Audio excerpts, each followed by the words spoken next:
Chef Curry with the shot will become a free agent in the summer, and since he's very underpaid by NBA standards, he's due for a nice payday. Curry wants to remain in Golden State barring any curveballs, telling the Wall Street Journal, quote, "Although curveballs happen all the time, it's hard to see myself anywhere else."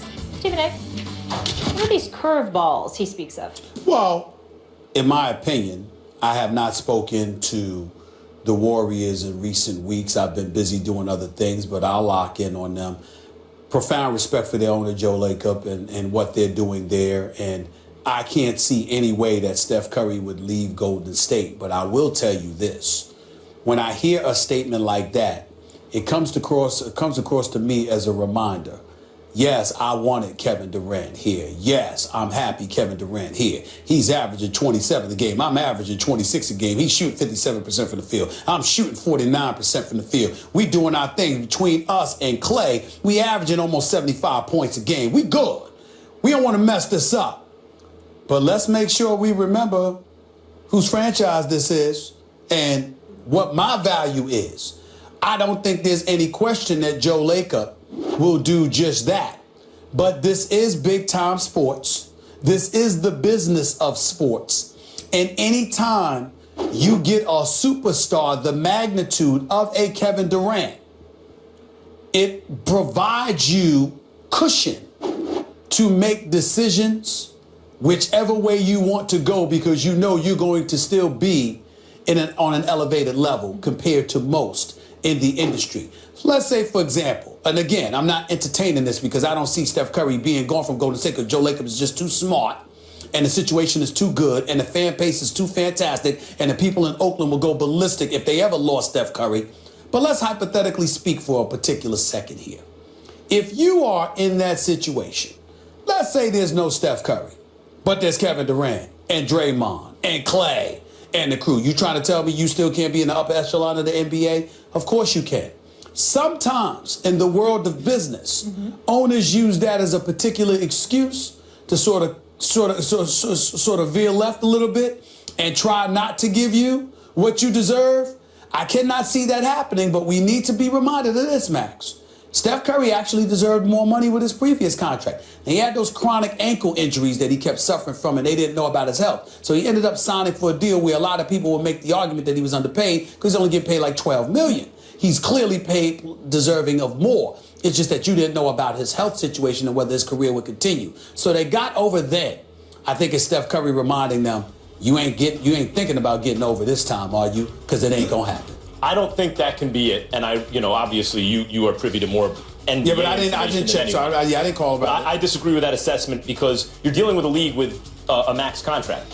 And you're dealing with a league that incentivizes you to stay with your own team at a certain number of pre-specified dollars. Under the previous agreement, they negotiated a new CBA. Right, but even with the new CBA, that ceiling will rise, but there will still be a ceiling at which you can't break through. In other words, this is the most money we are allowed by the rules to offer you over the most years. That is what Steph will get. There's no way he gets under that. Even though when that comes up, he'll be 30 years old. He has an injury history. He's small. He's not the most athletic guy, etc.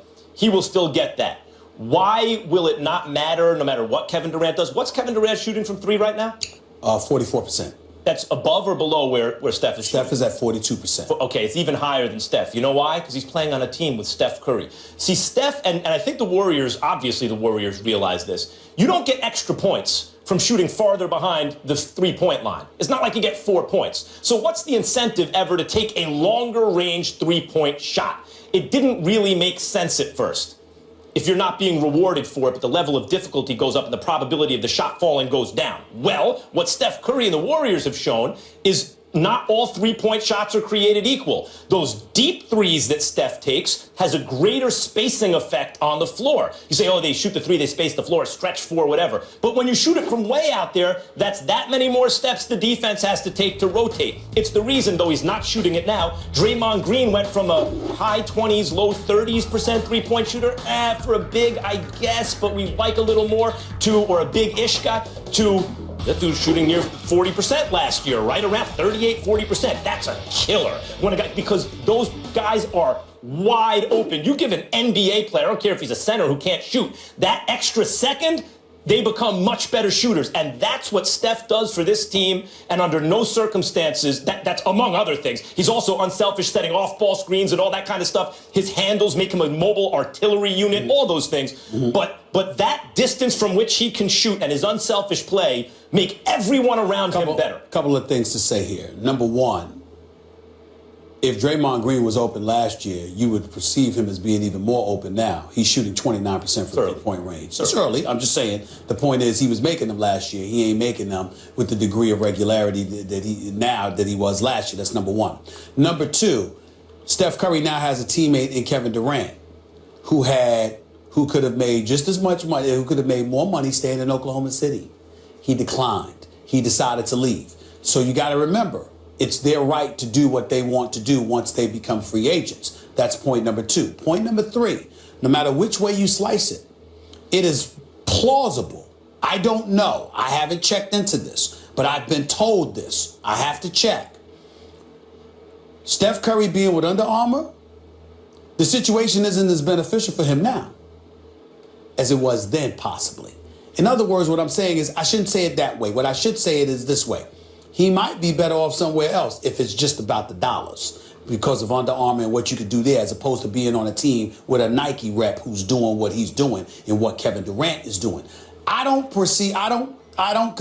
can't conceive of any of this reaching fruition. I look at Steph Curry, I think about the Golden State Warriors. It makes me sick to my stomach. It breaks my heart because they grabbed him one pick ahead of when the Knicks were picking. And the Knicks were going to grab him with Mike D'Antoni. That was their pick. But the Golden State Warriors grabbed him at 7th. Good for Steph. The Knicks would have messed him up. Yeah, you know what? But shot makers are shot makers when you are that kind of marksman. And he would have changed the culture of the New York about franchise. Steph for a second. So I look at it that way. But it is what it is. At the end of the day, what it comes down to is this. I don't see him going anywhere. But I do believe he said barring any curveballs for a reason. And that was to say, don't forget, you need to take care of me. Put everyone on notice. I just know that Golden State will take Joe Lacob. The Joe Lacob I know will take care of Steph Curry. I can't imagine a universe where a team, and you can go through the salary cap ceiling so long as the players already, you have their bird rights, where a team doesn't give Steph the most money over the most years they're allowed to, even at the age of 30. At the end of the deal, he'd be 35. We've seen plenty of point guards super effective at that age. The thing about Steph Curry that's unique to me, in NBA history actually, is now it turned out not to be true. LeBron James is better than Steph Curry, obviously. But there was a time in the middle of last season where I watched Steph and I thought in no other era would it be true. It's not fair that it's true. But I think Steph Curry's the best player in the game. Like it's through this trick of shooting the three he's the greatest shooter I've ever seen. And there's never been a time in NBA history where the best player in the game is under 6'5", 6'4", is a 6'3" point guard. Even when Nash won back-to-back MVPs, even when Isaiah Thomas was at his best, no one ever looked at those guys and thought, even Allen Iverson at his best, no one looked at those guys and said, that's the best player in the game. And even though it didn't turn out to be true about Steph, he had us wondering that, at least had me wondering that for a hot minute. And that's a special player you don't let go of if you have a choice. Again, it's not going to be their choice. He's a free agent. Keep that in mind. That's number one. Number two, Kevin Durant is getting paid $26.5 million this year. Klay Thompson's at $16.6. Draymond Green is the third highest paid player at $15.3. Steph Curry's at $12 million.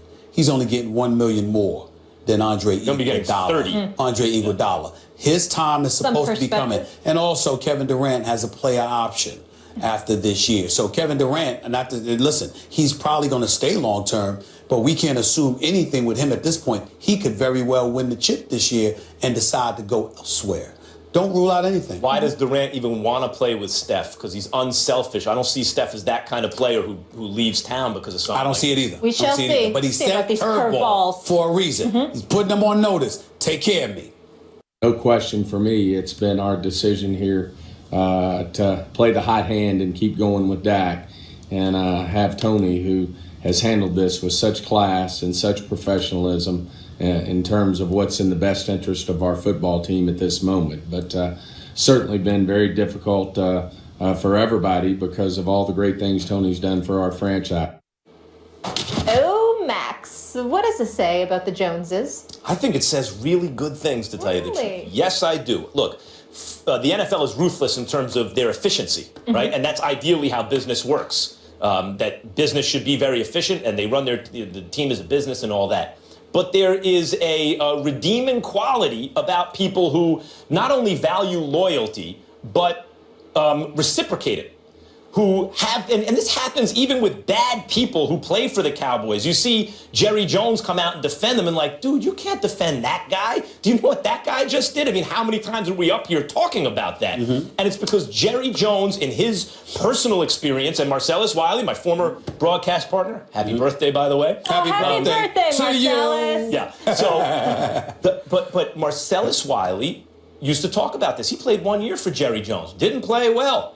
I mean, for Bill Parcells on the Cowboys, and has nothing but good things to say about Jerry Jones. The people who play for him like them because he has their back no matter what. He's a loyal guy, and you see it in Stephen Jones too. Now, it's not toward every player all the time. In this case, it's the quarterback, the longtime quarterback. That bodes well for Dak Prescott. That would make me, if I were a player, want to play for the Cowboys, that they not only demand loyalty, but reciprocate it, even when it's unpopular. And I think that's why, and in this case, they handled the whole thing right the whole time. Well, it's Romo, it's Romo, it's Romo. Okay, maybe it's Dak. Okay, now it's Dak. Hey, Tony, can you hold a press conference just telling everyone so we can move on? And what's Romo supposed to say at that point? No to the people who have been that loyal to him? I'm sure Romo, though it was difficult, probably said, in this imagined conversation in my own mind, probably said, I got to do what I got to do for these people. They do it for me. And it is a redeeming quality of the Cowboys and of Jerry and Stephen Jones. I'm being a little emotional right now because Max was so touching in what he just said. I mean, oh my Lord, the Dallas Cowboys are loyal and they're just so sensitive. You as cold as ice, Stephen A. No, I mean, hold on. Jerry Jones is such a wonderful guy, and so is Stephen Jones. I mean, Molly, isn't it touching? Isn't it touching? I mean, are you listening to Max Kellerman sit here talking about how touched he is about the Dallas Cowboys? Are you kidding me? Y'all make me sick with this nonsense. All right, fine. You're a boss, and you know what? This guy has performed for me for years, so because of that, it was such a hard decision. What the hell was hard about it? What was hard about it? Tony Romo's won 2 playoff games in 10 years? Yeah, that's what's hard? That's what's hard. How about your fan base? How about the people the paying customers that you charge, the exorbitant prices that you charge to come to your $1 billion playpen? How about that? How about the fact that they haven't had, what's the last time the Dallas Cowboys been in the NFC Championship game? 1995, was that the year? I mean, I'm not looking, but I didn't see it. I got my glasses on right now. It was 1990. I mean, refresh my memory. David Sabino, is that true? Is it 1995? I mean, I think that's what it is. Not 1995 is 2016, going into 2017. Hold on, carry the one. Which carries the one over, which makes about 21 and a half years, 22 years, okay? 22 seasons you ain't been in a conference championship game with your $1 billion playpen, with all the headlines and everything like that, and we're supposed to sit up here and get all emotional. I mean, just Stephen Jones didn't even have the father didn't even have the decency to put that quote out there. It was the son. What was that, on Skype? Talking to fans and stuff. That was a tight shot, though. What was it? What was it? Stephen A., that's a tough angle for anybody right there. What am I missing? What am I missing? Stephen Jones, it just by far was just the hardest decision that I've ever seen. So a guy that wins 2 playoff games for you in a decade, 2 in a decade, that you are paying about $108 million. Maybe he needed Dak to count up some more wins. It's so hard. It's so hard. So let me get this straight. Tony Romo getting paid lovely. You know what I'm saying? Hey, there's no issues with him. The checks are coming. I think I remember correct. Checks are coming. Even while you got the back surgeries, even though while you're on the sideline with your Dallas Cowboy paraphernalia, even while you got the headsets on, don't have to take the hits to the back now. Don't have to worry about the broken collarbone now. Lord knows the house is chill. And by the way, there's no state income taxes in Texas. I mean, my Lord. I mean, he's getting all that money. Let him come to New York. Let New York or New Jersey get some of those dollars in taxes, okay? But Tony Romo doesn't have to worry about that either. You know, and somehow, some way, I'm supposed to be touched. When people ask our bosses, who do you think wins those debates, Max or Stephen A? And they're like, well, it's really hard, but, Max beats him, but Stephen A. really does great. They don't really mean that you do great compared to me. They're trying to protect your feelings. The boss doesn't say that. The bosses are thinking about getting you a new wardrobe, my man. They're tired of damn black and blue suit. They're tired of black and blue suit. That's what they're tired of, okay? They want you to step it up. They want you. When you going to see Max is something like this, Molly? But we won't go there. We won't go there. Molly, just tell him. Tell him. He doesn't know. All I'm trying to say is this. So are we really supposed to be so What would you like them to do differently? No. All I'm trying to say is this. You know what? Not say that it's that treat him. Why? Time out. I don't know what this is, but here's my answer. Treat him like you would treat any quarterback who won 2 playoff games for you in a decade. That's all I ask. That's all I ask. Is that too much to ask, Mollywood? I don't think that's too much to ask. They handled this perfectly, and they continue to handle it perfectly. Let me tell you something. Kellerman, if something should happen to Dak Prescott, if for some reason his play falls off, or you don't wish injury on anyone, but some unforeseen incident should occur, and they need Tony Romo, do they want a Tony Romo who has the vote of confidence of the organization, who feels like they've had his back all along, or do they want a Tony Romo who feels abandoned? They are doing the right thing by the quarterback. That is a good point for backup situations the rest of the season. That was a very good point. By the way, feel abandoned. That's what we said. And by the way, we said. They haven't handled. It's not like they actually didn't play Dak once Romo got better, right? Had they done that, then I would say, wait, this comment's out of line because Dak had the highest QBR in the most games this season and yada, yada, yada. That's not what happened. They're just paying lip service to Tony Romo to keep his confidence up, and somehow that's a bad thing? Tony Romo. Yeah, sometimes Stephen A. wins debates. They need your confidence up. I'm just saying, he doesn't have a confidence problem. Don't worry about that. We talked about, no, I don't. So we talked about Tony Romo, and I just want to make sure I'm clear. We talked about his feelings. Yeah. Right? Yeah. Tony Romo's feelings. Yes. Right. Okay. Tony Romo, 6 years. Yeah. $108 million. Pretty good about that. Including Keep getting them checks. Including a $25 million signing bonus. $55 million in guaranteed dollars. Yeah. An average annual salary of $18 million per. He can feed his family this Christmas. This year alone, his base salary was $8.5 million. Buy some therapy. All right. So I'm just sitting there going like this. Really? That's where we are. We're talking about his because you know what? Stephen A. Smith, you callous. We don't want him to feel abandoned in case he has to get back in the game. We need him to feel good. I just want to ask you a question, Hollywood. Yeah. We don't want the $108 million quarterback who's won 2 playoff games in his career to feel abandoned. No. We need his mind right in case he's got to step in. I'm swaying to Max's side during this argument. I need to say I'm on Team Max here. It's just mostly about the money. It's always about the money. It ain't all about the money. It's mostly about the money. It's not all about the money. All about the Benjamins, baby. It's not about the Benjamins, right? $108 million, $55 million guaranteed, $25 million signing bonus. But we want to sit here and be sensitive to Tony Romo's feelings. Really? Yeah. And by the way, if I was Dak Prescott, I'd feel good about playing for this organization because when I'm old and a young kid replaces me, this is the treatment I can expect. I would feel. I recall Jerry Jones mistreating Emmitt Smith. I'm just saying. Yeah, not a quarterback. I'm sorry. Oh, not a quarterback. So now we're going by position. Yep. So it's not the player. It's the position. Yep. And you see, because understand something. 1 minute he's saying it's the player because he brought in Marcellus Wiley, who didn't have that great of a year. This is what Max said, not me. Certainly did not. Okay, so that's what he said. Do that, Max voice again. He didn't have a great year. Right? But Jerry Jones treated me great. But he mistreated Emmitt Smith now. I'm just saying. Here's the other thing about Tony Romo. When at the end of a running back's career, when they're not good anymore, that's one thing. Tony Romo, when healthy, is still an excellent player. The issue, by the way, is simply his availability. Hold on. 3 of the last 4 seasons. And you said what about his availability? He's unavailable usually. Right, but now he is. Oh, really? His availability is the best ability.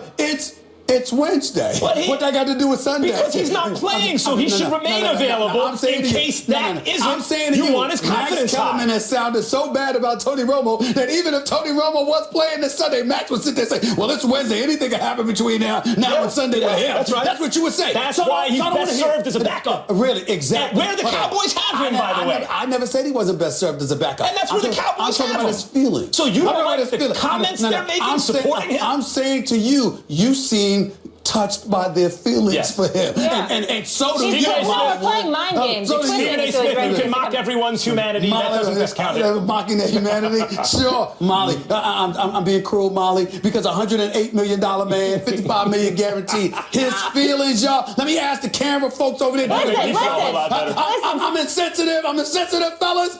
That's what it is. That's what I'm insensitive to Tony Romo. You got to be kidding. Hold on. Let me get my tissue. If I made Hold on, I'm $108 getting million, Rich people have feelings too. I wouldn't Stephen be A. sensitive. I'm getting emotional right now, okay? Stephen Jones. Let's go to break. All right. I'm just getting emotional. We get to see the Cowboys play tomorrow, emotional Thursday right night now. football against the Vikings. Tony Romo's feelings, his feelings, y'all. Stephen A. $108 million. Yes. His feelings.